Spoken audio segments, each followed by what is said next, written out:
माननीय गृह मंत्री जी।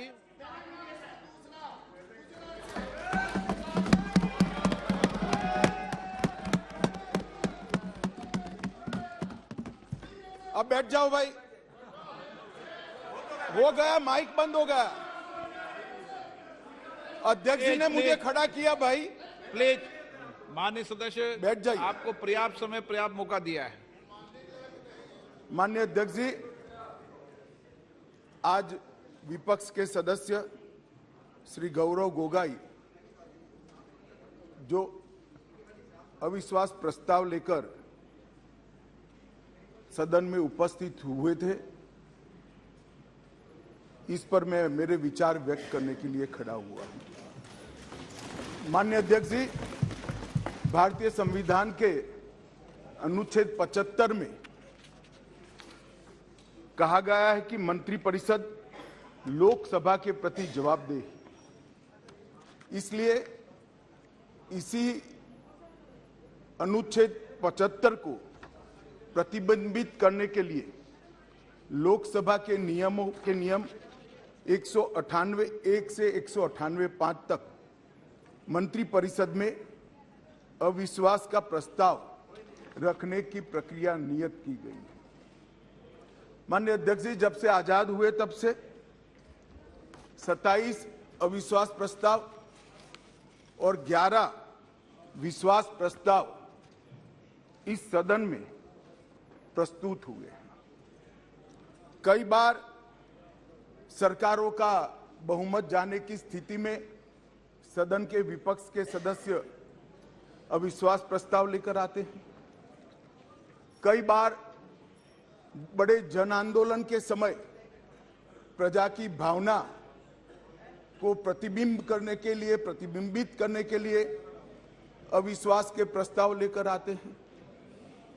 ये एक अविश्वास का प्रस्ताव ऐसा है जिसमें प्रधानमंत्री और मंत्रिमंडल के प्रति न जनता को अविश्वास है, न सदन को अविश्वास है, और ये अविश्वास प्रस्ताव लेकर आए।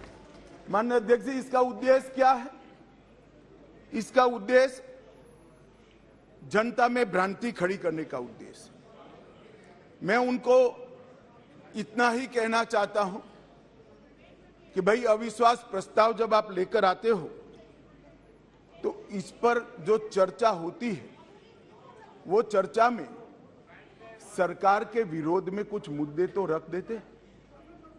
मैंने पूरे भाषण ध्यान से सुने और पूरे भाषण ध्यान से सुनने के बाद मैं निश्चित रूप से निर्णय पर पहुंचा हूं, ये अविश्वास प्रस्ताव केवल और केवल भ्रांति खड़ा करने के लिए लाया गया है। ये प्रजा की इच्छाओं का प्रतिबिंब नहीं। अल्पमत का तो सवाल ही नहीं है। अल्पमत का सवाल इसलिए नहीं है क्योंकि जब तक जो अविश्वास के प्रस्ताव के विरोध में बोले हैं और जो समर्थन सदन का दिखाई पड़ा है, मतदान होगा तब होगा जो कराएंगे तो, परंतु जो समर्थन दिखाई पड़ा है वो बताता है कि अल्पमत का सवाल नहीं है। और जनता में भी विश्वास है मान्यवर। जनता में विश्वास इसलिए है कि देश के 60 करोड़ गरीबों को उनके जीवन में नई आशा का संचार अगर कोई एक प्रधानमंत्री और एक सरकार ने किया है तो नरेंद्र मोदी सरकार। मान्यवर, मैं डिटेल बात बाद में करता हूं। मैं भी देश भर में घूमता हूं, जनता के बीच में जाता हूं। मैंने जनता के साथ कई जगह से संवाद किया है।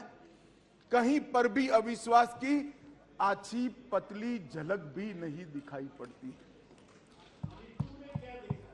मैं बताता हूं दादा, बंगाल का भी बताता हूं। मान्यवर,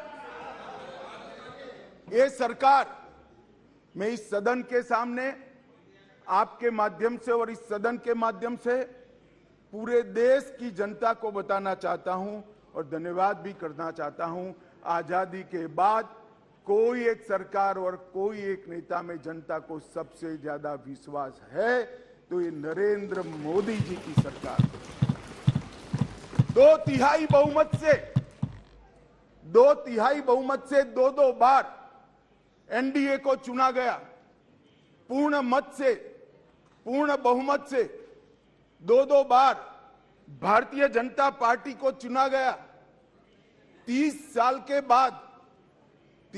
के बाद पहली बार पूर्ण बहुमत की स्थिर सरकार देने का काम ये देश की जनता ने लगातार 2 बार किया। और प्रधानमंत्री मान्यवर, ये प्रधानमंत्री ऐसे हैं जो आजादी के बाद देश में सबसे लोकप्रिय प्रधानमंत्री कोई है तो नरेंद्र मोदी। और ये मैं नहीं कहता, दुनिया भर के कई सर्वेक्षण कहते हैं आजादी के बाद सबसे ज्यादा एक भी छुट्टी लिए बगैर 24 घंटे में से 17 घंटे काम करने वाला कोई प्रधानमंत्री है तो नरेंद्र मोदी। मान्यवर, आजादी के बाद देश के हर राज्य में सबसे ज्यादा किलोमीटर और सबसे ज्यादा दिन प्रवास करने वाला कोई प्रधानमंत्री है तो नरेंद्र मोदी। मान्यवर, कोई सरकारें कई सालों तक चलती है। कांग्रेस पार्टी की सरकार 35 साल तक अक्षुण्ण रूप से चली, कई सालों तक चलते हैं। तब 2, 3, 4 निर्णय ऐसे होते हैं जिसको युगों तक याद किया जाता है।